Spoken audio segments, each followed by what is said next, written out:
محمد صلوات اللهم صل على محمد وآل محمد. أعوذ بالله من الشيطان الرجيم. بسم الله الرحمن الرحيم. رب اشرح لي صدري ويسر لي أمري واحلل عقدة من لساني يفقهوا قولي. صلوات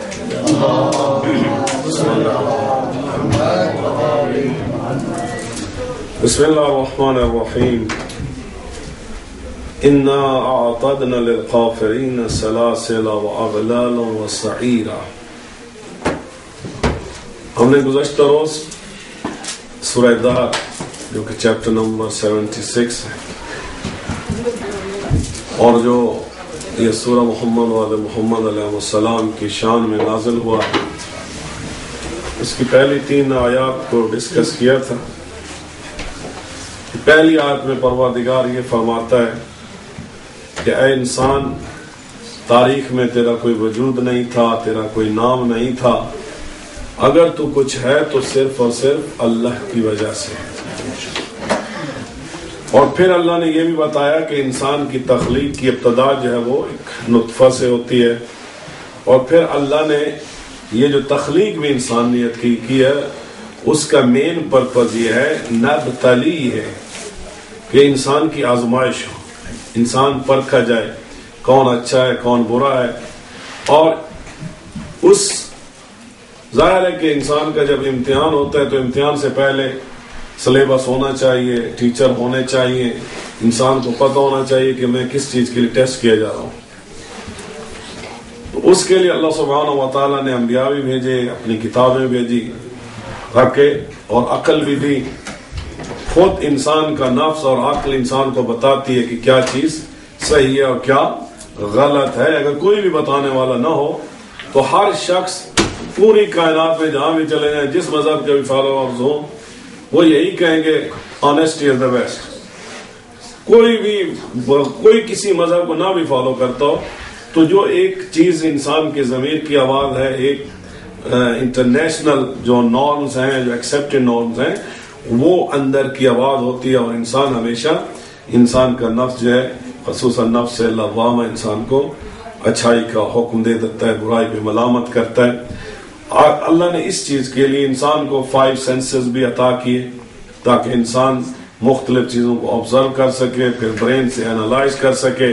اس کے بعد اس کا جج جو ہے وہ نفس بیٹھا ہے جو اس کو بتاتا ہے کہ تم جو فیصلہ کر رہے ہو یہ ٹھیک ہے یا غلط ہے، برا ہے یا اچھا ہے، اس سے لوگوں کا نقصان ہوگا یا لوگوں کا فائدہ ہوگا. یہ چیز پتہ ہوتی ہے ہر آدمی کو. آگے اس کی مرضی ہے کہ وہ غلط کرے یا برا کرے یا اچھا کرے. صلوات پڑھیے. آگے اللہ سبحانہ و تعالی نے فرمایا انا ہدیناہ السبیل اما شاکرا و اما کفورا. اللہ نے تو انسان کو ہدایت کا راستہ بتا دیا ہے، اب آگے انسان کی مرضی ہے کہ وہ شاکر بندہ بنے یا کافر بندہ بنے. اگلی آیت جو ہے وہ ظاہر ہے کہ جو شاکر ہوگا اس کے لیے تو کچھ اور ہے، لیکن جو کافر بنے گا، جو ریجیکٹ کرے گا اپنے جج کی آواز کو، قرآن کو، اللہ کے فرامین کو، انبیاء کے فرامین کو، جو شخص ریجیکٹ کرتا ہے تو اللہ تعالیٰ اس کو اپنا دشمن کہتا ہے. اِنَّا أَعْتَدْنَا لِلْكَافِرِينَ، یعنی ابھی وہی پہلی جو آیت تھی اما شاکر و اما کفورا. وہ لوگ جو اللہ کے بتائے ہوئے راستے پر چلیں گے وہ شاکر بندے، اور جو اللہ کے راستے پر نہیں چلیں گے تو وہ کافر بندے ہیں. اور اللہ فرماتے جو بھی کافر ہے، جو اللہ کی بات نہیں مانتا، اللہ کے راستے پر نہیں چلتا، تو وہ دشمن ہے اللہ کا. اللہ سبحانہ و تعالیٰ اسے اپنا دشمن سمجھتے. اب یہ کہے یا نہ کہے، پریکٹیکلی تو ظاہر ہے جب انسان دیکھیں نا، گھر میں بھی ہے، اگر ماں باپ بچے کو کچھ کہیں اور بچے کچھ اور کریں اور ہر روز وہی پیرنٹس کے اپوزٹ کریں تو خود بخود حتیٰ کہ اولاد اور ماں باپ ہے لیکن دشمنی ہو جاتی ہے. بہت سارے والدین اور بچے ایسے ہیں کہ جن کے درمیان بول چال نہیں ہوتا، یا ایک دوسرے کے خلاف ہوتے ہیں، یا ایک دوسرے کی بات نہیں مانتے. تو جب ظاہر ہے کہ یہ ایک جو فیلنگ ہے دشمنی کی وہ پیدا ہو جاتی ہے. تو اللہ سبحانہ و تعالیٰ بھی وہی انسان کے اندر جو نیچرل چیز ہے جو رشتہ داروں میں یہاں بھی ہوتی ہے, تو اللہ کے ساتھ بھی ظاہر ہے کہ ایک اس کے بندوں کا اور خالق کا ایک رشتہ, ایک تعلق ہے. تو اللہ سبحانہ و تعالیٰ یہی فرما رہا ہے کہ تم جب اللہ کے بتائے ہوئے راستے پر عمل نہیں کرو گے تو اس کا مطلب ہے کہ اللہ کے ساتھ تم دشمنی کر رہے ہو. یہ بات ہمارے لیے کلیئر ہو جانی چاہیے. ممکن ہے بہت سارے سادہ لوگ ہوں وہ نہ سمجھتے ہوں کہ یہ بات, بس وہ کہتے ہیں کہ ٹھیک ہے بس ہم گناہ کر رہے ہیں, اللہ کی بات نہیں مان رہے, واجب نہیں کرتے تو کیا ہوا. Allah subhanahu wa ta'ala has declared in Quran, anyone who is not following the sirat mustaqim or the straight path, who is not listening to Allah subhanahu wa ta'ala, then Allah is declaring that he is the enemy of Allah. And anyone who will be enemy of Allah, then Allah subhanahu wa ta'ala has mentioned 3 words. For them, salasila wa aghlalan wa sa'ira. تو ان کے لیے جو ہے وہ 3 چیزیں ہیں. The chains. پہلی چیز یہ ہے کہ ان کے ہاتھوں میں اور پاؤں میں زنجیریں ڈال دی جائیں گی, سلاسلہ سلسلہ. دوسرا اغلالن, ان کی گردنوں میں توق ڈال دیے جائیں گے. اور تیسرا سعیرہ, ہوں گے وہ قید, ہاتھ پاؤں بھی بندھے ہوں گے, گردن بھی بندھی ہوئی ہوگی, اور اسی حال میں اللہ سبحانہ و تعالی سعیر جہنم کی جلتی ہوئی تیز آگ کو کہتے ہیں, اور اسی حال میں قیدی حالت میں ان کو جہنم کی آگ میں ڈال دیا جائے گا. So anyone who is becoming enemy of Allah subhanahu wa ta'ala by disobedience or not obeying Allah subhanahu wa ta'ala, then his destination is hellfire. But hellfire, he will not be free over there. His hands and legs will be in the chain, and his neck will be also having. And now, maybe some people can say, if the chains are made, usually the chains and these things are made by iron. So when they will go in hellfire, so everything, whenever iron you are making it hot, so that is getting melt. If iron will melt, what will happen? So that will burn the body. And after melting, will that chain will finish? No. As in the fire, hellfire, for example, skin will be burned. As one skin will be going, other skin will come. And the continuous torture. So likewise for the chains and these things, so maybe that will not melt, and if that will melt, so one is going to be melt and other will be provided. So automatically arrangement will be there. As a lot of things are available in paradise, likewise everything is automatically working in the hellfire as well. So the next verse is Innal abrar yashrabuna min ka'sin kana midajuha kafura. So those who were kafir, who were disobedient to Allah, so Allah has told us what will happen with them. But those people, imma shakiran, those people who are obedient to Allah subhanahu wa ta'ala, so Allah is telling they are abrar, they are the successful people. Innal abrar, they are among abrar, successful people. Yashrabuna min qa'sin kana midajuha kafura. So they will be offered different cups or glasses, and there will be yashrabun sharbat. Different kinds of drinks will be offered with different taste to the people who will go into the paradise. So for Shakirin, what is the destination? Jannat. And for Kafirin, what is the destination? Boys, are you listening? So why are you not replying? Okay, who will tell me the summary what I have told today? Anybody who will you to say? What is the summary? What I have told up to now? Well, you said that people who are people who obey Allah. Allah said that successful people, they'll go to heaven, and people and the who other are one, Ghafirs, they'll go to hell. What will happen there? They'll be chained up with iron, and when it melts, it'll go into their skin and set the skin. Okay, Abrar are successful people, those who are shakir, thankful to Allah and obeying to Allah. Then first thing that will be offered, different kinds of drinks. That will be offered to them. Aynan yashrabu biha ibadullah yufajjirunaha tafjira. So there will be spring,